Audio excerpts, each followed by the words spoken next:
এখন আমরা শিক্ষা শুরু করব তল্লাশি পরোয়ানা সম্পর্কে। তল্লাশি বিষয়টি হচ্ছে একেবারে সহজভাবে বলতে গেলে যে কোনো বস্তু অথবা কোনো ব্যক্তিকে উদ্ধার করার জন্য যেই কার্যক্রম তাকে আমরা তল্লাশি বলতে পারি। তো সেই তল্লাশি করার জন্য আদালত যখন পরোয়ানা ইস্যু করে বা পরোয়ানা জারি করে তখন কি কি বিধান ফৌজদারি কার্যবিধি আদালতকে দিয়েছে সেই বিষয়গুলো আমরা শিখব। 94 ধারায় বলা হয়েছে দলিল বা অন্যান্য জিনিস হাজির করার সমন। অত্র ধারা মতে আদালত বা থানার ভারপ্রাপ্ত কর্মকর্তা কোনো ব্যক্তিকে কোনো দলিল বা অন্য কোনো জিনিস হাজির করার জন্য সমন ইস্যু করতে পারেন। অর্থাৎ যখন আদালত প্রয়োজন মনে করবে তখন সে কোনো দলিল বা অন্য যে কোনো জিনিস আদালতে হাজির করার জন্য সমন প্রদান করতে পারেন। এখানে আমাদেরকে মনে রাখতে হবে উক্ত ধারায় ক্ষুব্ধ ব্যক্তি দায়রা জজের নিকট রিভিশন দায়ের করতে পারেন। অর্থাৎ এই ধারা অনুযায়ী যদি কোনো ব্যক্তি সংক্ষুব্ধ হয় তাহলে সে কি প্রতিকার সে চাইতে পারে, সে দায়রা জজের নিকট রিভিশন দায়ের করতে পারবে। আরেকটি বিষয় হচ্ছে যে আদালত 96 ধারা মতে তল্লাশি পরোয়ানা ইস্যু করতে পারেন। আমরা এখন শিখছি 94 ধারা। তো 96 ধারা অনুযায়ী আদালত এই তল্লাশি পরোয়ানা ইস্যু করতে পারবেন। তারপরে আমরা 98 ধারায় শিখব দ্রব্য বস্তু উদ্ধারের জন্য তল্লাশি। দেখি কি বলা হয়েছে। কোনো জেলা ম্যাজিস্ট্রেট অথবা ক্ষমতাপ্রাপ্ত কোনো নির্বাহী ম্যাজিস্ট্রেট সংবাদ পেয়ে বা যুক্তিসঙ্গত কারণ মনে করলে সেক্ষেত্রে যে স্থানে চোরাই মাল, জাল দলিল, নকল সিল বা টিকিট বা নকল করার যন্ত্রপাতি বা সাজ সরঞ্জাম অথবা অশ্লীল বস্তু জমা রাখা কিংবা মজুদ রাখা হয় সেই স্থানে উক্ত মালামাল উদ্ধারের জন্য তল্লাশি পরোয়ানা জারি করতে পারেন। খুবই সহজ। দেখেন যে যেই বস্তুগুলো আদালত মনে করবে যে এগুলো উদ্ধার করা দরকার সেই সকল বস্তুগুলো উদ্ধার করার জন্য আদালত আদেশ দিতে পারবে এবং প্রয়োজনে আদালত তল্লাশি পরোয়ানা জারি করার মাধ্যমে সেই বস্তুগুলো উদ্ধার করতে পারবেন। এখন সেই বস্তুগুলো কি কি হতে পারে এখানে সুন্দরভাবে বলে দেওয়া হয়েছে। এই তল্লাশি পরোয়ানা জারি করতে পারে জেলা ম্যাজিস্ট্রেট অথবা ক্ষমতাপ্রাপ্ত কোনো নির্বাহী ম্যাজিস্ট্রেট। আমরা জানি যে কাদেরকে জেলা ম্যাজিস্ট্রেট অথবা নির্বাহী ম্যাজিস্ট্রেট বলা হয়। তো সেই জেলা ম্যাজিস্ট্রেট অথবা নির্বাহী ম্যাজিস্ট্রেট তারা যদি যুক্তিসঙ্গত মনে করে তাহলে সেক্ষেত্রে কোনো দ্রব্য বস্তু উদ্ধারের জন্য তল্লাশি পরোয়ানা জারি করতে পারে। এখানে দ্রব্য বস্তুর মধ্যে পরিষ্কারভাবে বলে দেওয়া হয়েছে যে চোরাই মাল, জাল দলিল, নকল সিল বা টিকিট অথবা নকল করা যন্ত্রপাতি বা সাজ সরঞ্জাম অথবা অশ্লীল বস্তু। তো এখানে দেখেন যে যেই জিনিসগুলো উদ্ধারের জন্য স্পেসিফিক করে দেওয়া হয়েছে এগুলো সবই হচ্ছে অবৈধ জিনিস। কোনো বৈধ জিনিস এখানে লেখা নাই, সকল অবৈধ জিনিসগুলো এখানে উল্লেখ করা হয়েছে এবং এই অবৈধ জিনিসগুলো আদালত চাইলে উদ্ধার করতে পারে এবং উদ্ধারের জন্য তল্লাশি পরোয়ানাও জারি করতে পারে। তারপরে 100 ধারায় বলা হয়েছে বেআইনিভাবে আটক ব্যক্তি উদ্ধার। অর্থাৎ কোনো ব্যক্তিকে যদি বেআইনিভাবে আটক করে রাখা হয় তাহলে তাকেও উদ্ধারের জন্য আদালত তল্লাশি পরোয়ানা জারি করতে পারেন। দেখি এখানে কি বলা হয়েছে যে কোনো ব্যক্তিকে অন্যায়ভাবে আটক রাখা হয়েছে এবং আদালতের কাছে এই মর্মে যুক্তিসঙ্গত কোনো কারণ প্রতীয়মান হলে সেক্ষেত্রে নির্বাহী ম্যাজিস্ট্রেট, মেট্রোপলিটন ম্যাজিস্ট্রেট বা ফার্স্ট ক্লাস ম্যাজিস্ট্রেট উক্ত ব্যক্তিকে উদ্ধার করার জন্য তল্লাশি পরোয়ানা জারি করতে পারেন।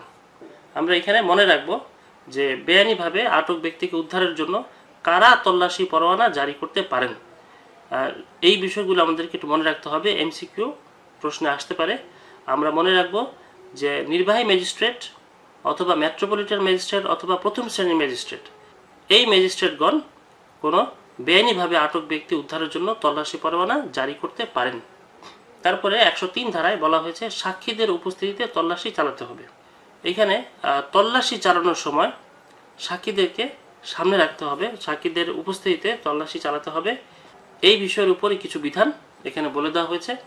প্রথমেই বলা হয়েছে যে এলাকায় তল্লাশি করবেন সে এলাকায় বসবাসরত কমপক্ষে 2 জন ব্যক্তি সাক্ষী হিসেবে উপস্থিত থাকবেন। এখানে যেই রুলস বলে দেওয়া হয়েছে আসলে আদালত এবং আইন শৃঙ্খলা বাহিনীকে সেই রুলসই ফলো করতে হবে, এই রুলসের বাইরে যাওয়ার কোনো সুযোগ নেই।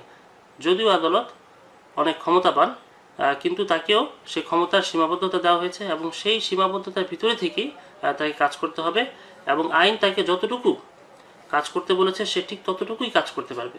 এখানে ফৌজদারি কার্যবিধির 103 ধারায় বলে দেওয়া হয়েছে যে যদি কোনো এলাকায় তল্লাশি করতে হয় তাহলে সে এলাকায় যারা বসবাস করে, যারা সে এলাকায় থাকে, সে এলাকার দুইজন বাসিন্দা তাদের সামনে তাদেরকে উপস্থিত করে, তাদেরকে সাক্ষী হিসেবে উপস্থিত করে তাদের সামনে তল্লাশি চালাতে হবে।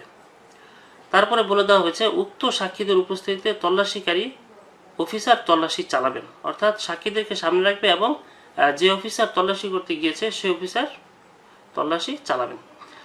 তারপরে তল্লাশির মাধ্যমে উদ্ধারকৃত বস্তুর একটি জব্দ তালিকা প্রণয়ন করবেন এবং তাতে উপস্থিত সাক্ষীগণ স্বাক্ষর করবেন।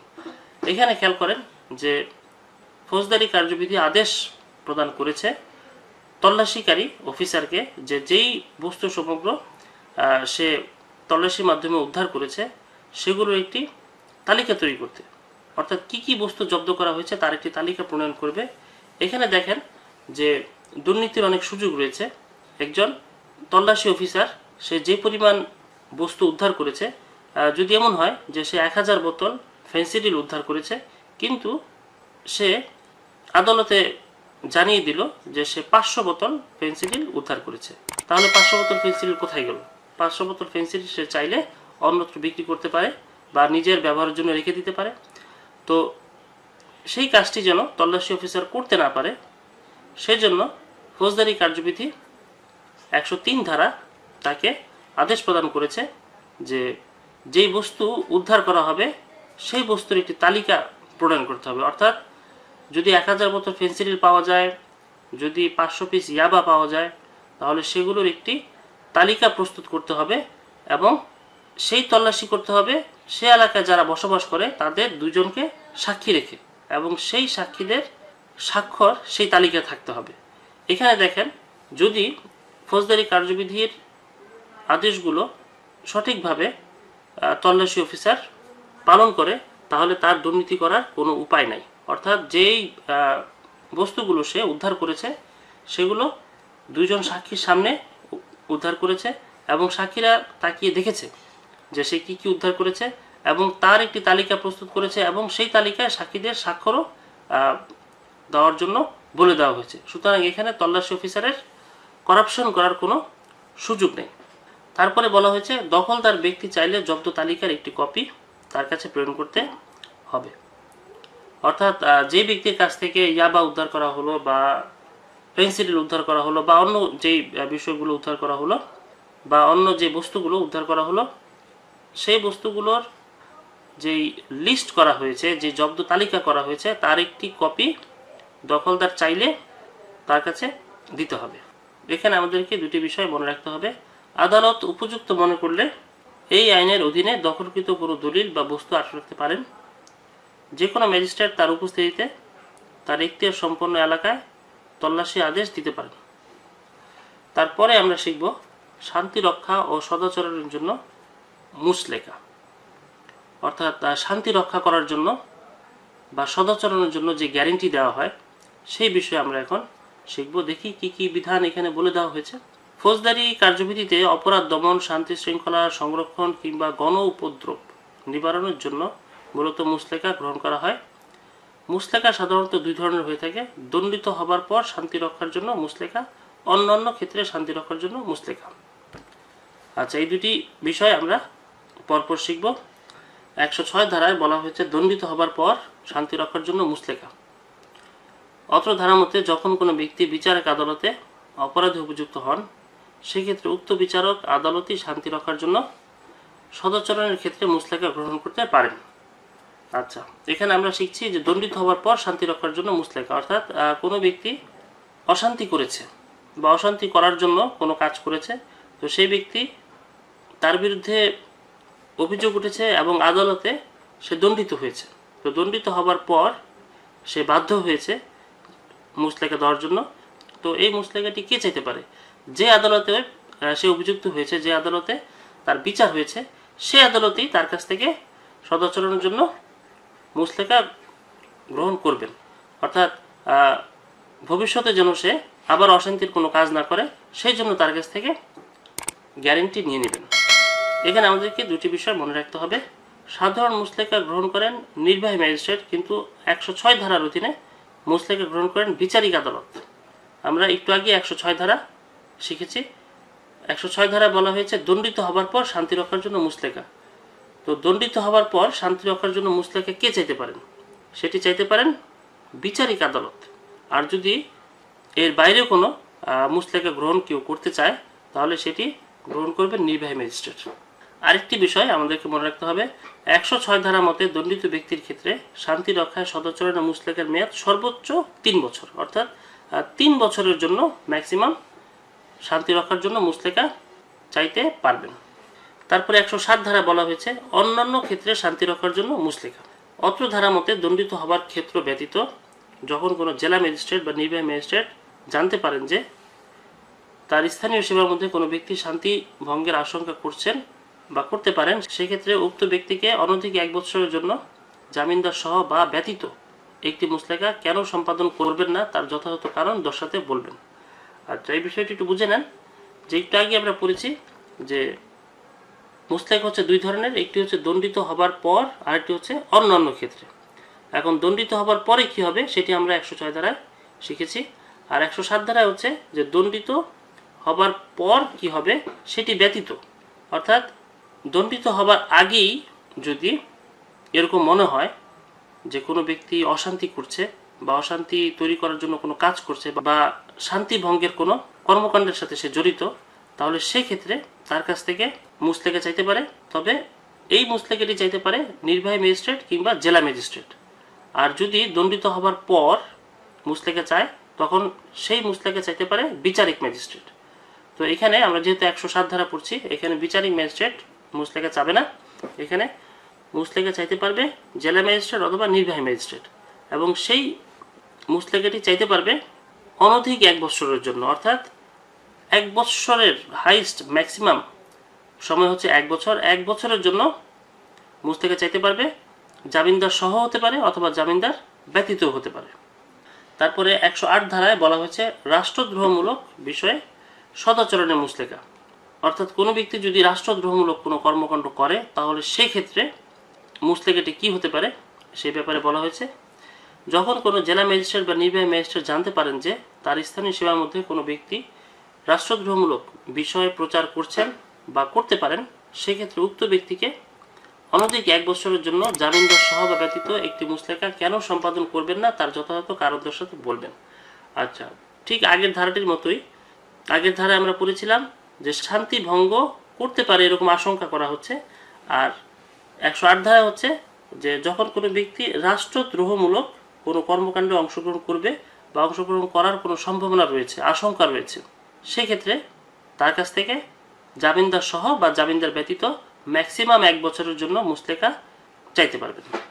তারপরে 109 ধারায় বলা হয়েছে ভবঘুরে ও সন্দেহভাজন ব্যক্তিদের সদাচরণের মুচলেকা। আমাদের সমাজে অনেক ব্যক্তি রয়েছে ভবঘুরে ও সন্দেহভাজন, তো সেই সমস্ত ব্যক্তিদের কাছ থেকে মুচলেকা গ্রহণ করতে হবে। দেখি কি বলা হয়েছে, যখন কোনো জেলা ম্যাজিস্ট্রেট বা নির্বাহী ম্যাজিস্ট্রেট জানতে পারেন যে কোনো ব্যক্তি তার উপস্থিতি গোপন করছে বা ভবঘুরে জীবিকা নির্বাহের জন্য প্রকাশ্য কোনো পন্থা নেই, নিজের সম্পর্কে সন্তোষজনক তথ্য দিতে পারে না, সেক্ষেত্রে উক্ত ব্যক্তিকে ম্যাজিস্ট্রেট অনধিক 1 বছরের জন্য জামিনদার সহ ব্যতীত একটি মুচলেকা কেন সম্পাদন করবেন না তার যথাযথ কারণ দর্শাতে বলবেন। আচ্ছা, এখানে দেখেন যে ভবঘুরে ও সন্দেহভাজন ব্যক্তিদের সদাচরণের মুচলেকা কে নিতে পারে? জেলা ম্যাজিস্ট্রেট বা নির্বাহী ম্যাজিস্ট্রেট। এই মুচলেকা অবশ্যই বিচারিক ম্যাজিস্ট্রেট নেবে না।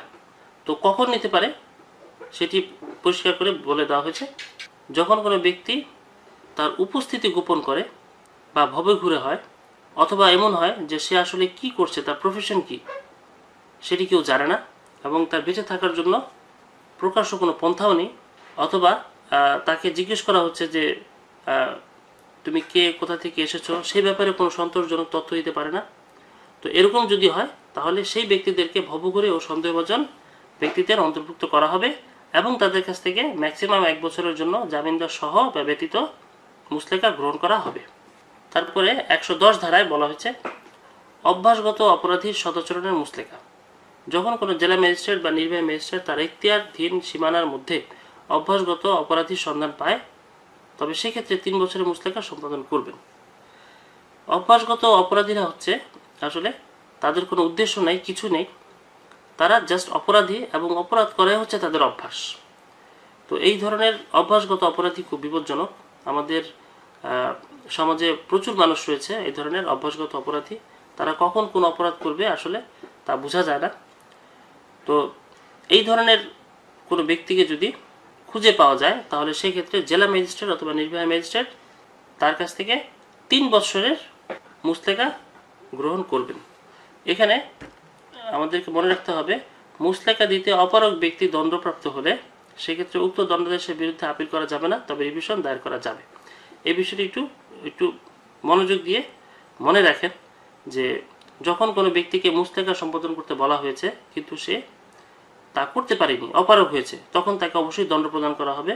এবং যে ব্যক্তি দণ্ডপ্রাপ্ত হয়েছে সে ব্যক্তি ওই দণ্ডাদেশের বিরুদ্ধে সে আপিল করতে পারবে না, সে করতে পারবে রিভিশন।